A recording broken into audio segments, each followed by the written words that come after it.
Hallo ihr Lieben! Heute möchte ich etwas austesten.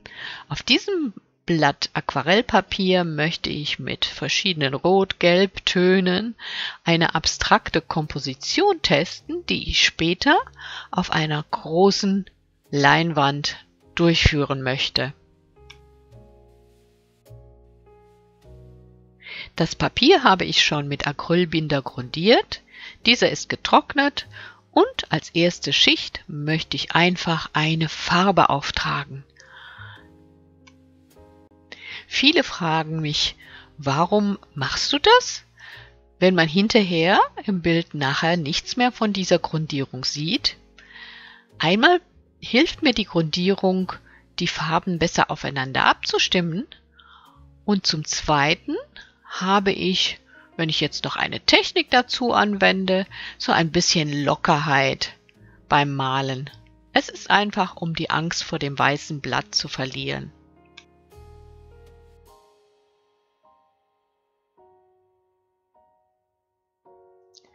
Die Farbe lasse ich kurz antrocknen, dann sprühe ich Wasser auf, verschieden große Tropfen und nach kurzer Einwirkzeit tupfe ich diese mit einem Papier wieder ab. Und man hat schon eine Struktur, ein Muster.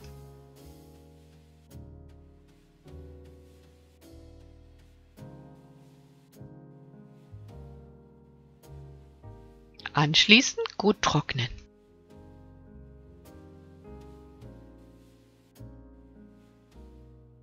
Mit einem Bleistift skizziere ich jetzt meine Komposition.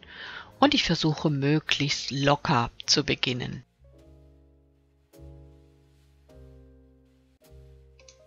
Ihr könnt hier sehen, dass mein Bleistift nach einem ganz bestimmten Bewegungsmuster sich über die Oberfläche bewegt.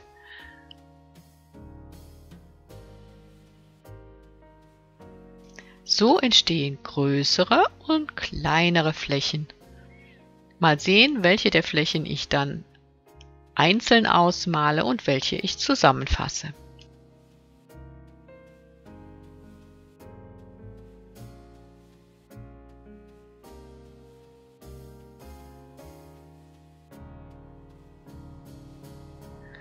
Wenn man nah herangeht, sieht man die vielen sich überschneidenden Linien und ihr könnt euch sicher vorstellen, dass ich nicht jede einzelne Fläche ausmalen werde.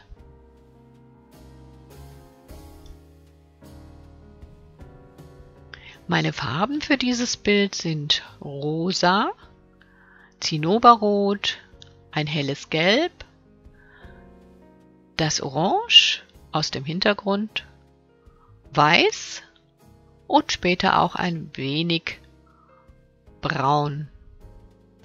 Ihr könnt aber auch wesentlich weniger Farbtöne nehmen und diese einfach miteinander mischen, das tue ich auch. Diese mit Weiß pastelliger gestalten, also aufhellen. Dann bekommt ihr eine gute Farbvariation.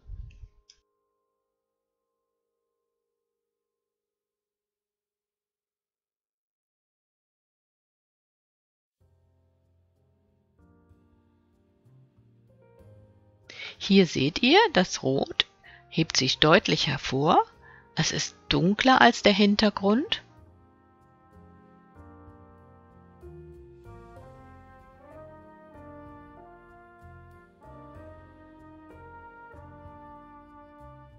Das Weiß ist auch deutlicher zu erkennen. Es ist heller als der Hintergrund. So entstehen verschiedene Tonwerte, die die Formen deutlich voneinander abgrenzen. Diese Fläche bekommt jetzt die gleiche Farbe, das heißt auch den gleichen Tonwert wie der Hintergrund und hebt sich darum so gut wie gar nicht vom Hintergrund ab.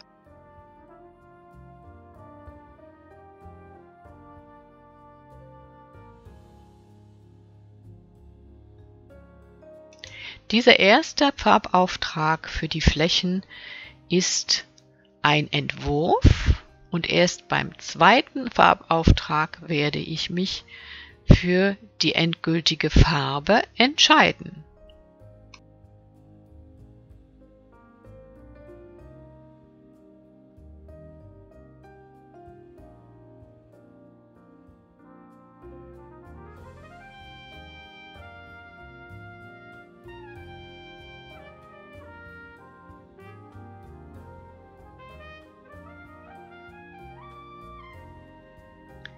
Hier beginne ich schon, Flächen zu verändern.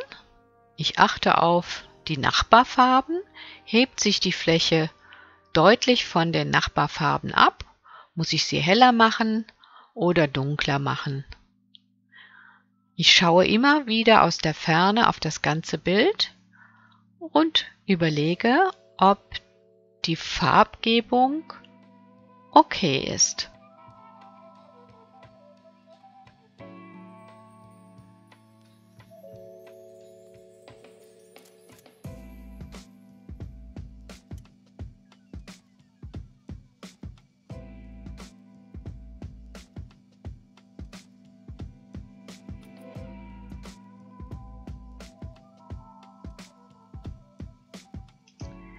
Hier also das erste Zwischenergebnis.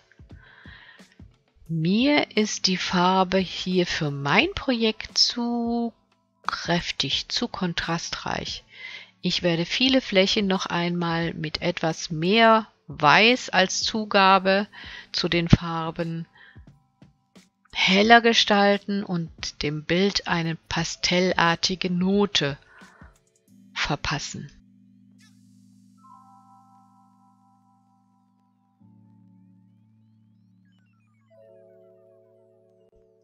Das Ergebnis seht ihr hier. Die Farben sind nicht mehr so kräftig und etwas pastelliger. Es gefällt mir schon sehr gut. Allerdings kann ich noch ein klein wenig Kontrast gebrauchen. Da kommt jetzt das Braun ins Spiel. Nur an ganz kleinen Flächen angewandt.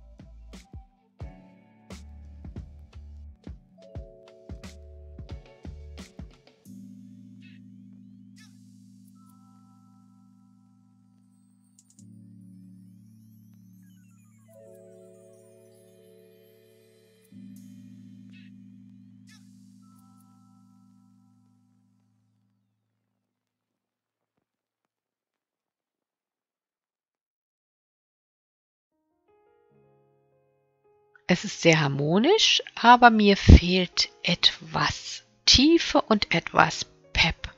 Und so setze ich einfach nochmal eine Linienzeichnung darüber und erschaffe eine Flächenstruktur in anderen, etwas modifizierten Tönen.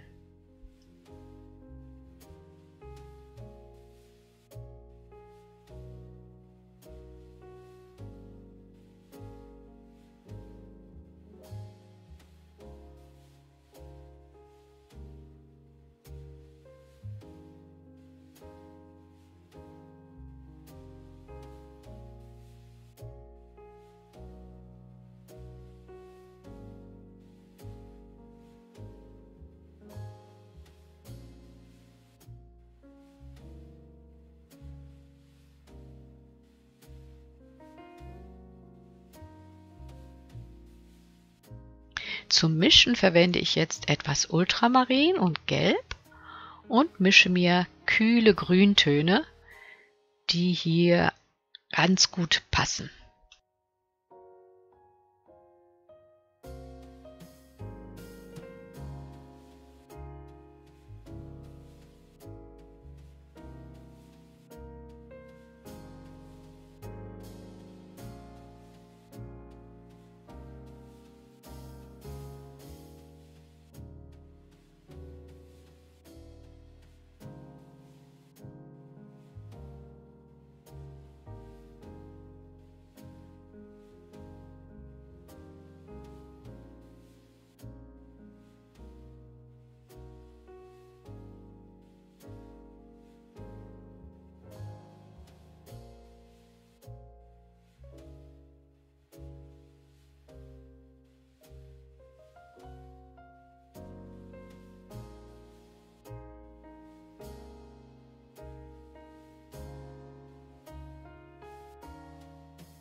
Jetzt bin ich richtig zufrieden.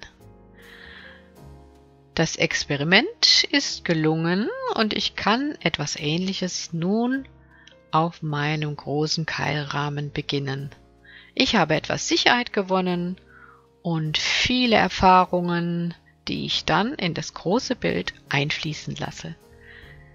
Ich hoffe, es hat euch Spaß gemacht. Probiert auch vielleicht das mal aus. Bis zum nächsten Mal. Tschüss.